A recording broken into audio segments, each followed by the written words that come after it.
রব্বুল আলামিন।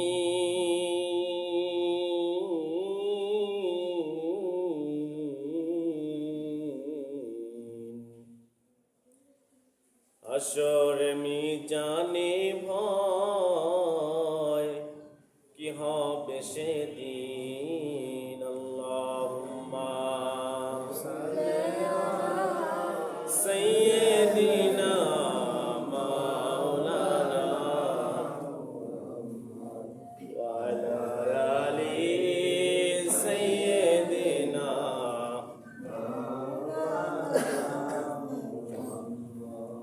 হাবিবানা শাফিয়ানা মাওলানা মুহাম্মদ ওয়া আলা আলিহি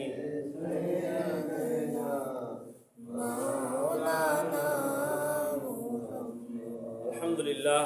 যে আল্লাহ জাল্লা শানুহু আম্মা নাওয়ালুহু আপনাদেরকে আমাকে আল্লাহর ঘর মসজিদের মধ্যে আসার এবং বসার, কুরআন এবং হাদিস থেকে কিছু কথা বলা এবং শোনার তৌফিক দান করেছেন। এই জন্য আমরা সকলেই আমাদের অন্তরের স্থল থেকে সে রব্বে কারিমের প্রতি আমাদের শুকরিয়া আদায় করার দরকার। এই জন্য সকলেই বলছি আলহামদুলিল্লাহ। আমরা আমাদের নবীর প্রতি দুরূদ পাঠ করব, যেই নবীর নাম আল্লাহ বলছে ওয়ামা আরসালনাকা ইল্লা রাহমাতাল লিল আলামিন। যেই নবী তামাম পৃথিবীর জন্য রহমত এবং আমাদের জন্য রহমত ছিলেন, বর্তমানও রহমত আছেন, ভবিষ্যতেও রহমত থাকবেন। আমরা একবার আমাদের হৃদয় ন্যাংরানো ভালোবাসা দিয়ে সেই নবীর প্রতি একবার সংক্ষেপে দুরূদ পাঠ করছি, বলছি সাল্লাল্লাহু আলাইহি ওয়াসাল্লাম। প্রিয় উপস্থিতি, আল্লাহ পাক রব্বুল আলামিন বলেছেন আল খাবিসাতু লিল খাবিসিন ওয়াল খাবিসুনা লিল খাবিসাত আত-তাইয়্যিবাতু লিত তাইয়্যিবিন ওয়াত তাইয়্যিবুনা লিত তাইয়্যিবাত।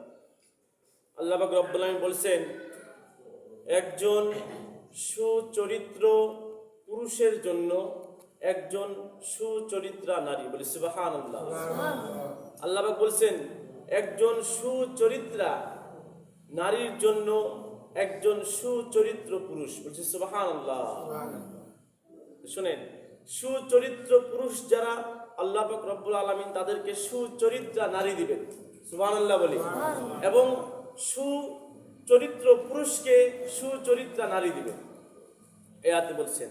এবং আল্লাহ বলছেন আত-তাইয়্যিবাতু লিত-তাইয়্যিবিনা ওয়াত-তাইয়্যিবুনা লিত-তাইয়্যিবাত। একজন দুশ্চরিত্রা নারীর জন্য একজন দুশ্চরিত্র পুরুষ এবং একজন দুশ্চরিত্র পুরুষের জন্য একজন দুশ্চরিত্রা নারী, নাউজুবিল্লাহ। এখন আমরা যারা এখনো বিবাহ করি নাই, এই টিপসটা আমাদের জন্য সবচেয়ে বেশি কার্যকর। সবাইকে মানতে হবে যে আপনি যদি খারাপ কাজ করে বেড়ান, আপনি যদি দুনিয়ার জমিনের মধ্যে চোখের হেফাজত না করেন, আপনি যদি অপর মেয়ে দেখলে লোভ লালসা করেন, আপনি যদি অপর মেয়েকে ধর্ষণ করেন, আপনি যদি অপর মেয়েকে নির্যাতন করেন, আপনি যদি অপর মেয়ে দেখলে টিপস করেন, আপনি যদি অপর মেয়ে দেখলে নির্যাতন করেন, আপনি যদি অপর মেয়ে দেখলে ইফতিজিং করেন, আল্লাহর কসম করে বলতেছি ও ভাই, আপনি যখন বিবাহ করবেন আপনার স্ত্রীও অন্য ছেলের সাথে এইসব কাজ করবে। কথা বলেন ঠিক না বেঠিক? এই জন্য সুচরিত্র পুরুষের জন্য সুচরিত্রা নারী আল্লাহ পাক রব্বুল আলামিন বলছেন, এবং দুশ্চরিত্রা নারীর জন্য দুশ্চরিত্র পুরুষ। দেখেন প্রিয় ভাইরা, আপনারা যদি 10 ঘাটের পানি খেয়ে বেড়ান, আপনার স্ত্রী দেখবেন 20 ঘাটের পানি খেয়ে আপনার বাসায় চলে আসবে। কথা বলেন ঠিক না বেঠিক? প্রিয় উপস্থিতির জন্য আপনার আমার চরিত্রগুলো ঠিক রাখতে হবে। আমরা যারা বাবুজান রয়েছি, বাপজান রয়েছি, আপনাদেরকে অনুরোধ করে বলতেছি, আপনার ছেলে মেয়ের বিবাহের উপযুক্ত বয়স হয়ে গিয়েছে, আপনারা বাসায় রাখবেন না, আপনারা অতি তাড়াতাড়ি বিবাহের ব্যবস্থা করে দিয়ে দিবেন।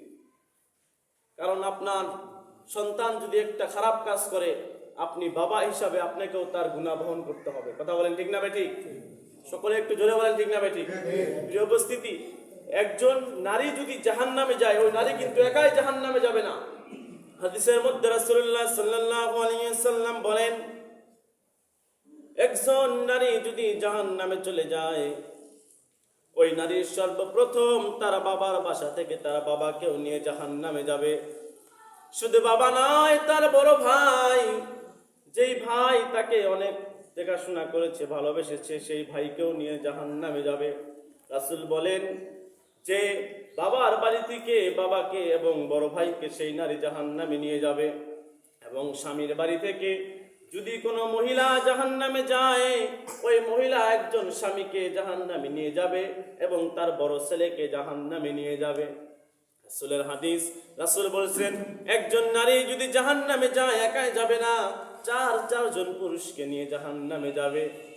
তার মধ্যে নারীর বাবা, নারীর বড় ভাই, নারীর স্বামী এবং নারীর বড় সন্তান।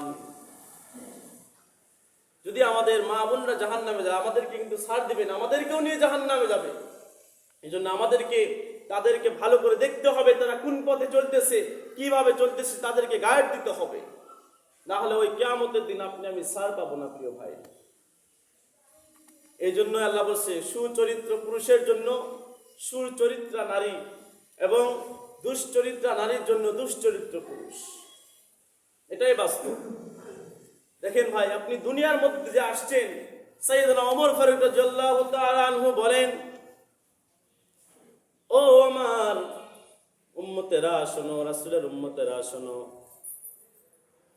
আমি একদিন চক্ষু দুটা বন্ধ করে দিলাম, দিয়ে আমি চিন্তা ভাবনা করতেছি আমি দুনিয়ার মধ্যে আর নাই, দুনিয়া থেকে আমি চলে গেছি। ওমর ফারুক রাদিয়াল্লাহু তাআলা